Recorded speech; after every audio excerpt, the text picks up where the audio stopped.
Bismillahirrahmanirrahim. Assalamualaikum warahmatullahi wabarakatuh. Ayol ikhwah, jika konten ini bermanfaat, jangan lupa klik like sebagai bentuk dukungan dakwah. Silakan subscribe agar tidak ketinggalan kajian-kajian Islami berikutnya. Dan tuliskan komentarmu untuk berbagi ilmu dan juga kebaikan.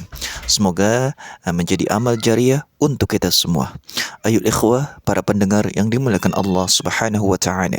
Hari ini kita mengangkat sebuah topik yang sering menimbulkan perdebatan bahkan perpecahan di kalangan umat, yaitu Islam dan demokrasi.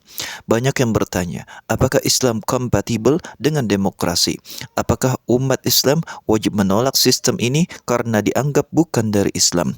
Ataukah justru demokrasi adalah ruang perjuangan kita hari ini? Ayo ikhwah, yang pertama yang ingin saya bahas adalah demokrasi adalah sebuah konsep asasi atau produk barat.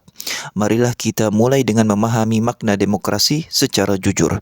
Kata demokrasi berasal dari bahasa Yunani yang artinya demos, yang artinya rakyat, dan kratos yang artinya kekuasaan.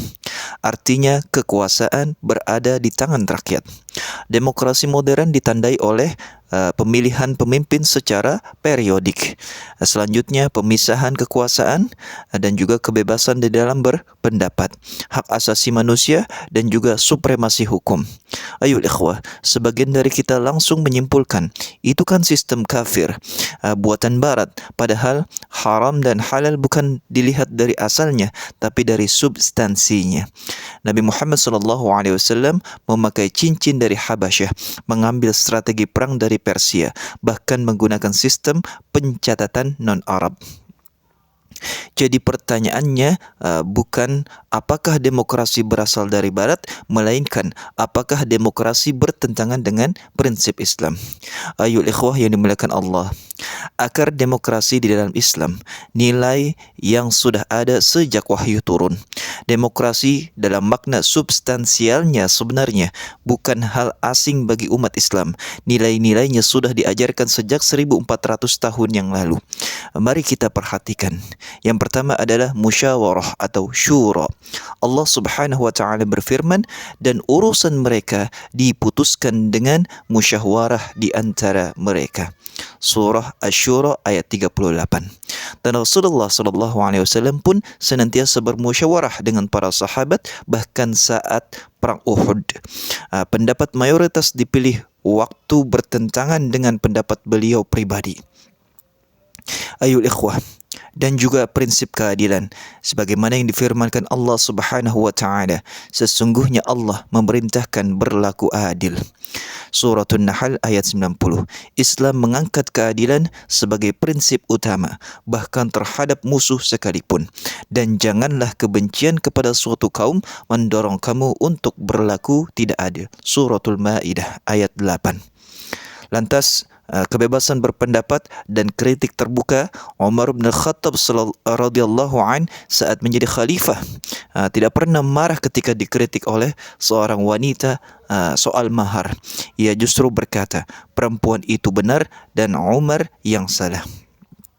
Selanjutnya, di dalam demokrasi ada nilai-nilai yang inilah yang akan menjadi pondasi demokrasi, bukan dalam makna absolut sekuler tapi dalam makna sebagai mekanisme musyawarah dan partisipasi rakyat.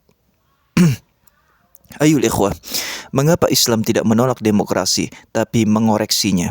Islam tidak menolak demokrasi karena labelnya, tetapi menilai isi dan aplikasinya.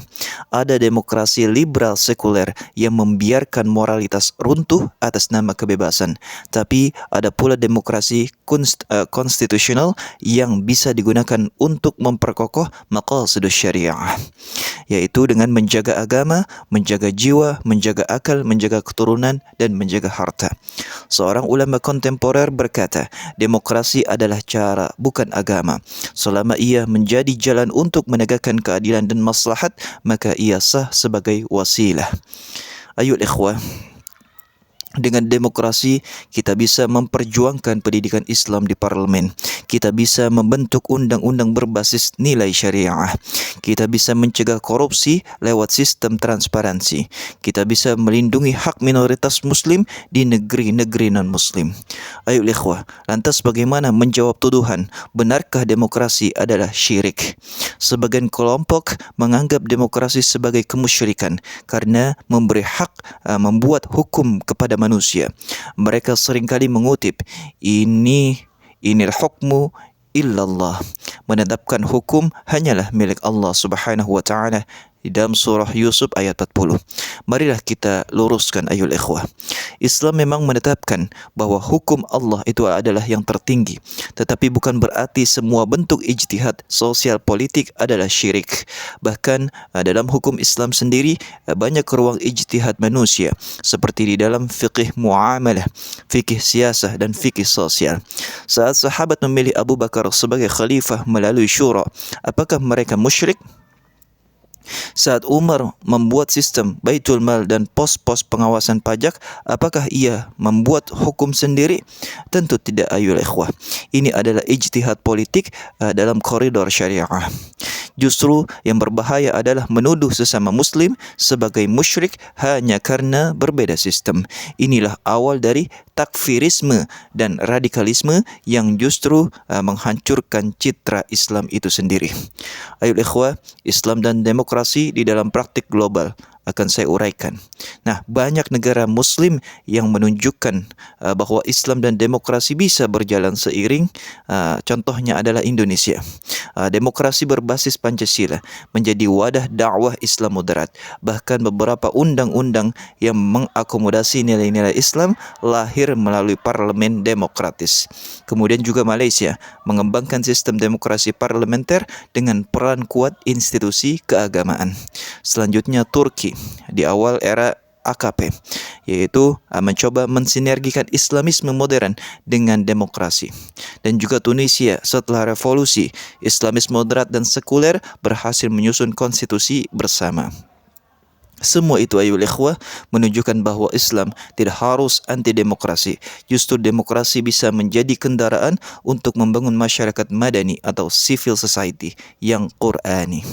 Ayol ikhwah, demokrasi bukanlah tujuan, tapi sarana menuju kemaslahatan. Islam tidak menjadikan demokrasi sebagai tujuan. Tujuan kita adalah tegaknya keadilan dan kebaikan. Demokrasi hanyalah alat. Jika alat itu efektif dan tidak bertentangan dengan syariat, maka boleh kita gunakan. Kaidah usul fiqh menyebutkan ma la yatimul wajib illa bihi fahuwa wajib. Sesuatu yang tidak bisa menyempurnakan kewajiban kecuali dengannya, maka ia menjadi wajib hukumnya. Jika keadilan sosial dan perlindungan hak rakyat hanya bisa dicapai melalui sistem demokrasi konstitusional, maka memperjuangkan demokrasi adalah bagian dari amanah kita. Ayol ikhwah yang dimuliakan Allah Subhanahu wa taala. Dunia saat ini sedang krisis. Krisis kepercayaan terhadap pemerintah, krisis moral dalam kebebasan tanpa batas, krisis spiritual dalam sekularisme. Islam bisa menjadi jawabannya, tapi Islam yang tampil bukan dengan pedang, bukan dengan paksaan syariah, melainkan dengan hikmah, argumentasi dan sistem yang inklusif. Demokrasi bukanlah akhir, tapi ini adalah jembatan. Jika jembatan itu kokoh dan halal untuk dilalui, maka marilah kita lintasi. Namun jika jembatan itu rusak, maka kita perbaiki, bukan kita bakar. Sebagai penutup, marilah kita tampil sebagai umat yang wasatiyah. Kita umat Islam adalah umat pertengahan atau wasatiyah, tidak liberal yang bebas nilai, tidak pula ekstrem yang menutup diri dari realitas. Islam dan demokrasi bukanlah dua kutub yang tak bisa bersatu. Mereka bisa berdampingan dalam kerangka maslahat selama iman memandu arah dan ilmu menjadi kompasnya, sebagaimana yang Rasulullah SAW sabdakan, kamu adalah umat yang diberi pertengahan agar kamu menjadi saksi bagi manusia. Surah Al-Baqarah ayat 143.